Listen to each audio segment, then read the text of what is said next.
news, baby.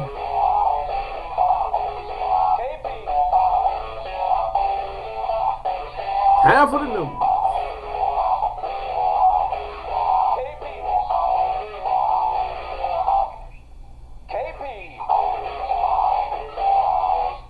Let's do this. It's time for the news, folks. Time for the news. And once again, I want to give a shout out to Kev Mac at Kev Mac Videos on YouTube, and Mickey D at Mickey D Videos on YouTube as well, for giving me a little insight and a little help on trying to set up my YouTube page. And thank you very much, brothers. I'm going to jump right into this first story here. It was pertaining to black children in St. Louis, and what's been going on in St. Louis for a while now. You've been having a lot of children have been getting killed, caught up in the crossfire of a lot of gang violence that's been happening in the basically black communities in St. Louis. So what the mayor proposed and was offering a $100,000 reward for if anybody came forward to try to help solve some of these cases, which expires on September the 1st, and which is only a couple of days away. But you're talking about children from ages 2 to 16 years old that have been shot and killed. This year it's been, so far it's been 18.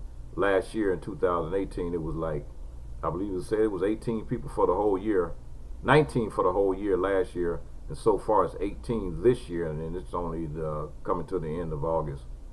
So you know, brothers, you know, hey, put the guns down. It's not necessary to take a life, you know. And then the issues that you're dealing with are so small. The issues are so petty.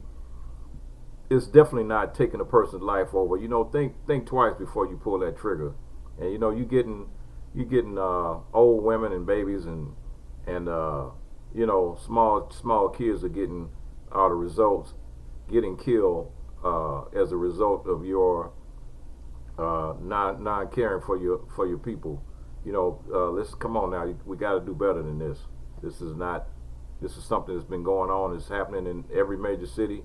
But right now, St. Louis is number one on the list for murders, and it's really a sad situation. The next story is Atlanta mom kills her kids and kills herself. Marsha Edwards, age 58, Aaron Edwards, 20, and Christopher Edwards Jr., 24 years old, were found deceased in the suburbs of Atlanta. Her husband, Chris Edwards, is one of the executives on the housing authority in Atlanta, and you know, he was notified yesterday of his wife and kids being deceased, and it's really, the people, you know, the family is really kind of upset with this situation, because actually the mother had posted up on social media how much fun she had been having with her kids, and she had just went on a trip with her son Chris to Miami, and just returned from Italy on a vacation with her daughter Erin, and she posted up how much fun she had had with her kids this summer. So this situation is really rare in the black community, where you hear a mother killing their kids, and these were not babies. These were adult children that, you know, just getting started in their lives in their early 20s. She was like 58 years old, almost at the age of retirement. I don't understand. I'm not a psychiatrist, psychologist, or anything on that level, but I really don't understand when a person can get so depressed and so out of whack that they decide, well, the ultimate thing for them to do is to take a life, and not only take their own life, take the lives of their loved ones with them.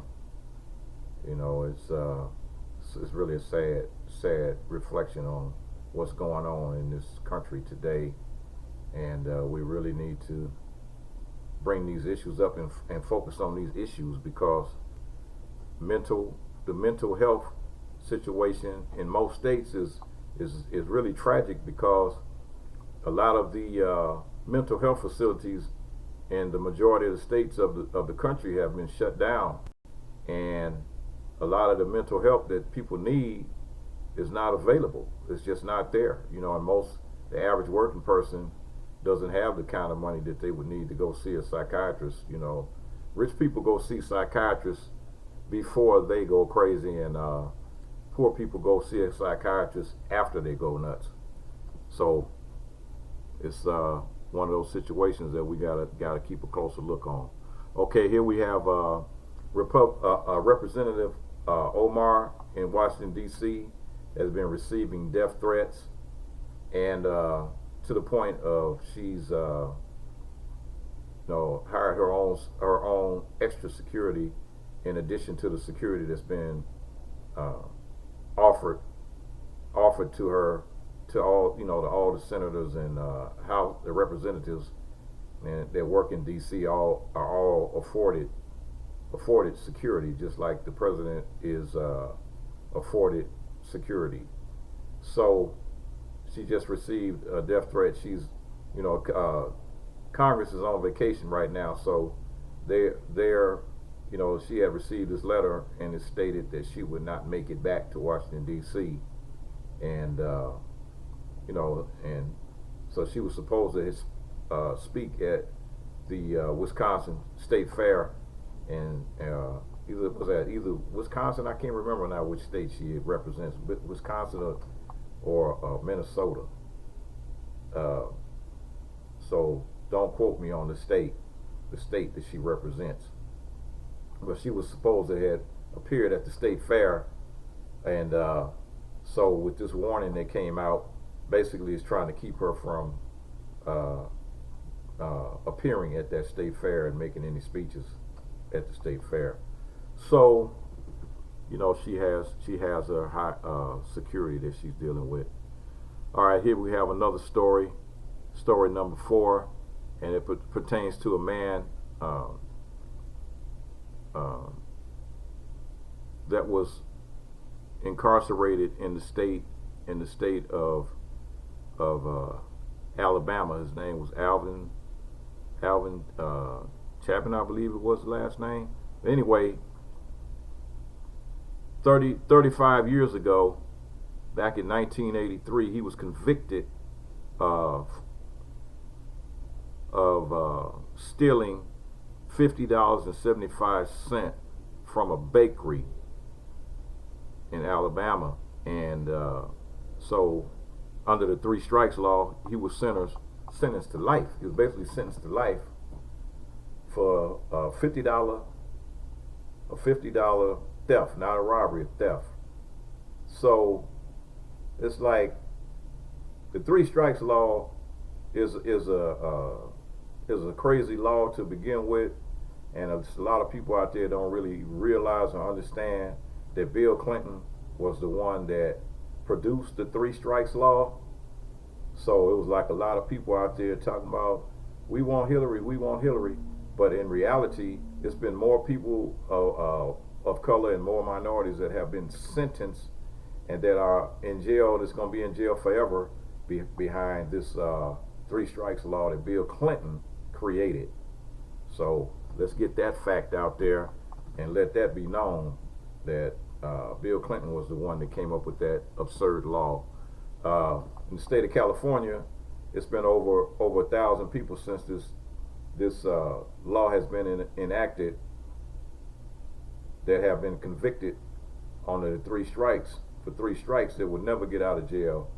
They're in there for life, and they will never get out.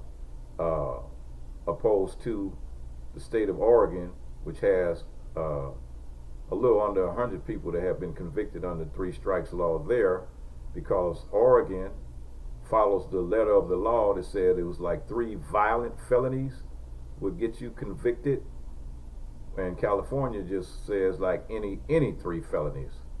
So they kind of rewrote the law and made it work like that in the state of California. So that means it's a possibility that all 50 states have a different 3 strikes law on the books. So you got to be aware of what's going on in your state. Now here's one, my last story of the day. This is about the police review board that they were trying to get in Allegheny County, Pennsylvania, and it fell by a vote of 9-6 to not create a police review board. Now what happened was an East Pittsburgh police officer shot and killed a Antoine Rose, and you know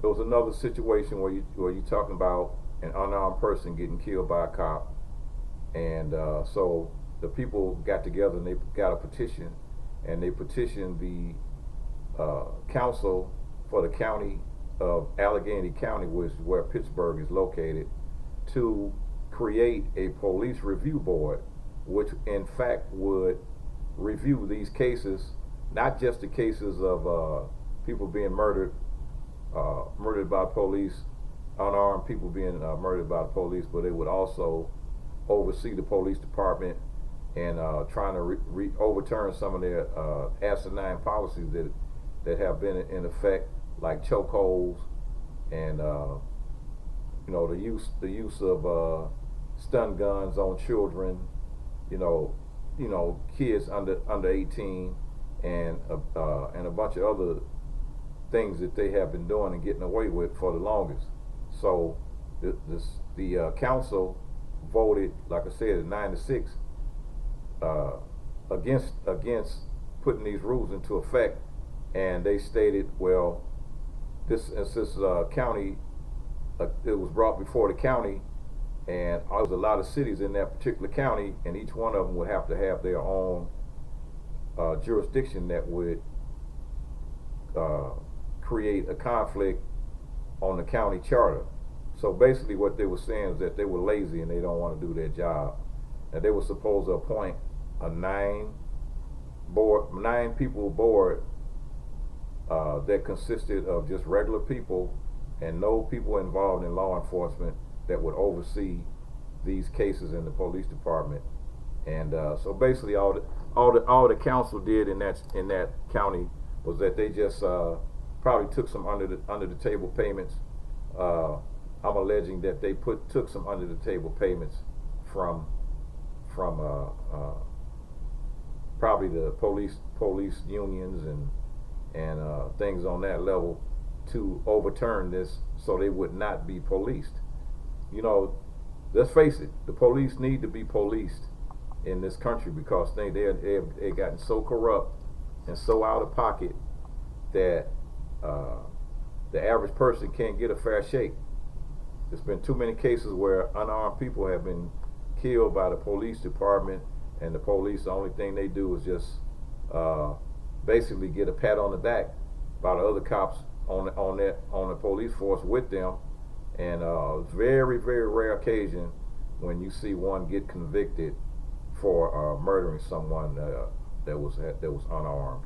So you know, hey, that's the way it is, you know. And we're just pawns in this whole situation. So be aware of what's going on in your state, your city, your county, and you know, you gotta get up and you gotta start going to these city council meetings, to these school board meetings, and participating and be involved in what's going on in the city, your city politics on a local level, because that's where the local level is where everything affects you directly. Go to these city council meetings and try to get some results.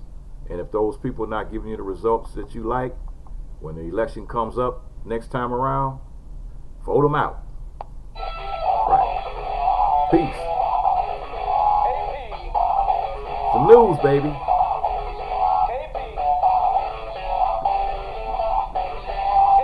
Black's View of the News.